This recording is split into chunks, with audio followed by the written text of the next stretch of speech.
Itulah. Main-mainnya kita itu. Iya. Itu bakalan. Oke, udah selesai. Lanjutkan. Lanjutkan video. Bawa. Lanjutkan.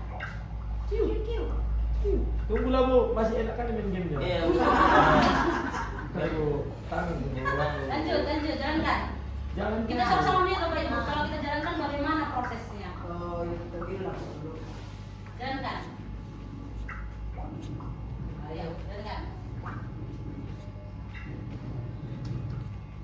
Kayak membayar apa ya? Oh, kalau nggak ikan Dikasih. ya, ditelan. Di Kalau air. ikan lanjut. Dari Nah, air. Ya aku ditalannya Sudah dua. diusahakannya. Kau sekali pun ditalannya. sudah dia. Kalau rusak berarti juga. Iya, nanti saya kasih tahu kenapa. Rusak ini. Dari selesai. Nah, Terus kaki jadi ikan bilang. iya. Sekali Jadi ini kalau kita ini. lihat Bapak Ibu, kan di sini tadi pengerjaan itu sudah sampai 50 data yang masuk. Sedangkan Pak Raja mungkin masih sekitar 20 data. Kenapa tadi saya bilang sampai 20 dulu?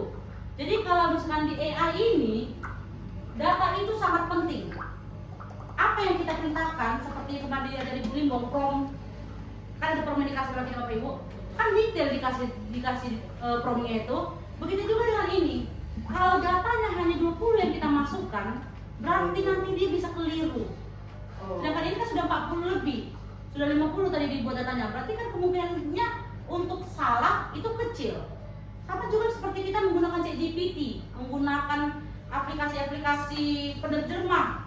Kalau sedikit aja perbedaan yang kita buat, misalkan sama-sama yang kita membuat pertanyaannya, tapi perintah yang saya berikan, misalkan dengan Ibu Suami berikan di ChatGPT itu berbeda, maka jawaban yang muncul juga berbeda. Itulah yang dimaksud dengan AI tersebut. Jadi penggunaan AI ini harus benar-benar teliti. Itu yang intinya, teliti dan datanya. Semakin banyak data, semakin akuratlah jawabannya. Jadi kalau kita hanya memberi sedikit, misalkan kita mengerjakan modul, tolong buatkan modul bahasa Indonesia, kan tidak spesifik. Materi tidak ada, kelasnya tidak ada, capaian pembelajaran tidak kita buat, berarti kan mereka hanya membuatkan sekilas yang bagaimana mereka tahu. Tapi kalau kita buatnya detail, makin banyak datanya seperti prompt itu, banyak detail datanya dan semua lengkap, maka data yang muncul hasil akhirnya juga pasti akan lengkap dan sesuai dengan yang kita mau. Jadi maksud apa tujuannya saya buatkan di sini? Sekarang kemarin itu banyak, bahkan sampai 200 yang semakin Asia main kan. Gak dengar lagi apa yang dibilang pembicaranya, nanti kami main games. Jadi intinya apa yang dibilang mereka, semakin banyak data, semakin akuratlah jawaban, itulah penggunaan AI tersebut. Berarti kita harus benar-benar jadi tuangnya, jadi otak dari AI tersebut. Kalau kita salah membuatkan kata-katanya, maka dia juga akan salah memberikan hasilnya kepada kita. Itu maksudnya yang saya buatkan tentang si AI tersebut. Buka dulu. Berarti kalau ujian nggak boleh datang salin ya. Iya betul. Jadi kalau pas lagi ujian supaya terbuka kita pilih yang lain, bisa jadi bukanlah yang salah misalkan saking buru-burunya gini ngerti kan, padahal sebenarnya bisa dijawab mereka, tapi karena kurangnya informasi dari kita maka salah jawaban yang dibuatnya. Sama seperti kalau mengajar matematika mengajar les mungkin Bapak Ibu. Kalau dulu buatkan soal tentang persamaan kuadrat, dibuatnya tentang yang lain. Karena sangat seperti itu, tidak saya spesifik memberikan perintah kepada AI tersebut. Lanjut. Ini tantangan dalam pemanfaatan AI tersebut. Yang pertama itu membutuhkan banyak orang. Artinya beberapa orang itu ya orang-orang yang ahlinya di bidangnya itu seperti belum banyak ahlinya di Indonesia. Karena kita masih menggunakan selalu pakai situs-situs dari luar, aplikasi-aplikasi yang dibeli dari luar. Jadi masih banyak kota-kota yang tertinggal 3T kalau misalnya kita dengar tertinggal. Kemudian teknologi yang sulit masih terbatas dijangkau, yang daerah-daerah terpencil masih kurang. Jadi belum bisa menyeluruh sebenarnya coding dan AI ini ke pendidikan di pelosok-pelosok yang kita tahu. Kemudian belum banyak ahli dan ya itu dia.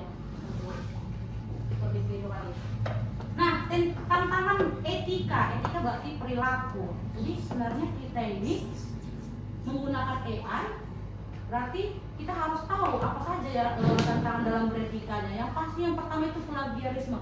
Kita ini sebagai seorang plagiat sebenarnya. Kita plagiat. Kita akui itu memang kita plagiat, tapi kita juga sebenarnya otaknya, tapi hanya beberapa. Makanya saya buat masih kurang tenaga AI di Indonesia ini. Jadi kita saudara lebih banyak sebagai plagiat. Kita contoh misalkan tolong buatkan ini. Itu yang dibuat, itu yang kita tuangkan. Tidak mau kita bertambah-tambah sedikit kata-katanya. Apa yang dibuat itulah yang kita buat. Itu termasuk dalam plagiat. Hoax berarti apa yang dibuat orang, terutama yang sering kirim-kirim ke grup WA, berita ini macam kita ikut nilai itu Bapak Ibu. Itu termasuk hoax dalam AI, menyebarkan berita-berita yang tidak benar. Diskriminasi. Itu perlu dikerjakan ya Pak. Itu dalam hindari. Jangan lagi menghindari.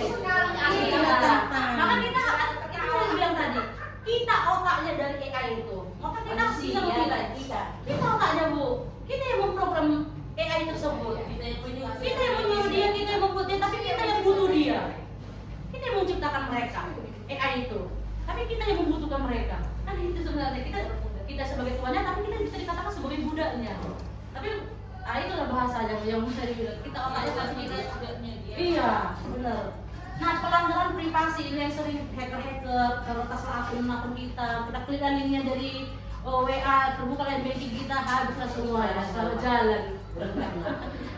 Jadi pinjol. Jadi terus pinjol. Oke, lanjut. Strategi untuk mengatasinya ini, bahkan inilah yang kita gunakan, yang sering kita gunakan untuk kehidupan kita sehari-hari. Ada Google Translate, platform untuk menonton seperti YouTube, ChatGPT, Google, Siri, Google Assistant, Google Lens, ini yang sering kita pakai. Yang sering, masih banyak ada lagi yang sering Bapak Ibu pakai seperti Grok yang kemarin sudah dimulai kan. Pakai Grok, pakai Gemini juga termasuk seperti ChatGPT. Oke, dah. Nah, AI pintar untuk membantu manusia, bukan untuk menggantikan kita, karena sejatinya kita tetaplah tuannya. Sekian dan terima kasih.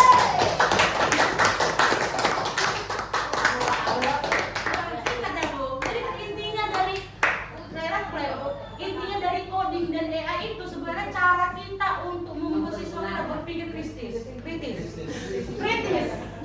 Iya, cara kita untuk membuat siswa kita berpikir kritis dengan bagaimana penggunaan AI tadi ataupun kreativitas kita dalam menggunakan media ajar, itulah yang kita gunakan. Jadi harus kita ya sebenarnya otaknya untuk membuat itu semua. Iya. Jadi kalau kita tidak mau berkembang ataupun tidak mau maju, tidak mau berkreativitas, maka anak kita juga seperti itu nanti jadinya.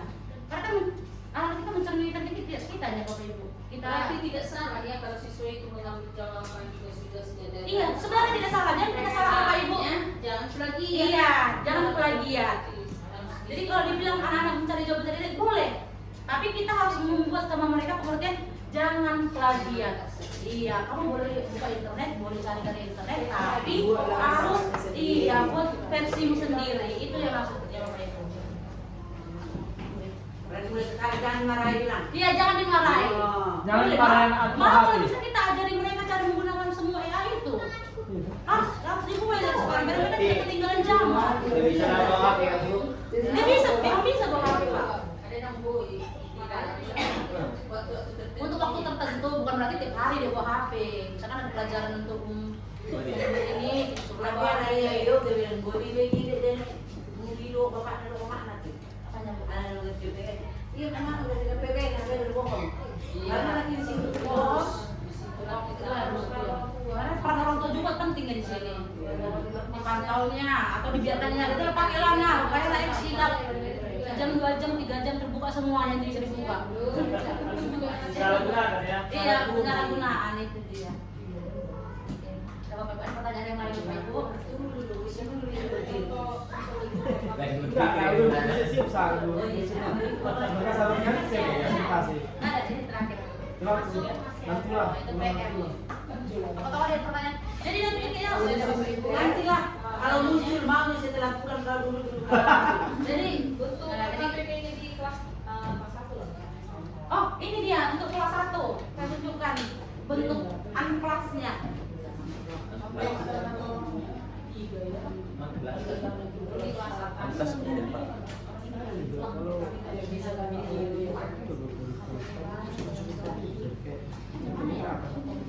Iya loh, semua kena kod. Jadi Ini yang ada sekitar 101 lembar untuk coding anak-anak kita. Jadi boleh pakai nanti saya kirim, boleh di print. Misalkan mau buat yang ini aja, print hanya halaman ini. Jadi ada banyak, ada 101 lembar per jam. Bayar dulu. Inilah tanpa menggunakan apa ya? Iya, internet. Berarti satu anak kelas bawah. Itu apa namanya tadi? Ya, tempat sampah daur ulang. Jadi ada perintah-perintahnya di bawahnya Bapak Ibu. Nanti misalkan mereka menggunting, itu termasuk coding, memilah-milah masalah mereka, melihat pola. Berarti tempat sampah yang ini untuk apa, tempat sampah yang ini untuk bagaimana, kan begitu. Termasuk pelajaran juga. Jadi kita terbiasa kita buat nanti tong sampah yang daur ulang, yang tidak daur ulang. Seperti itu. Jadi Namanya ada. sampai kita nanti. Namanya. Kirim ke Nama Sebenarnya tidak apa sih Bu, kemajuan siswa kita tidak membatasi kan? Iya. Sebenarnya ini nggak seperti LKPD lah ini. Pengerjaan mereka. PPN. Pak Madu bilang dua tulang. Siapa yang bilang tulang atau tulang? Bicara dari engine baru ini. Gere, tulang apa dan tulang dulu? Dan tulang tadi. Dan tulang lagi bang. Dari skor. Oh, dokumentasi lebih penting dari segalanya Bu. Tuh, Mau di-upload. boleh didengar ini.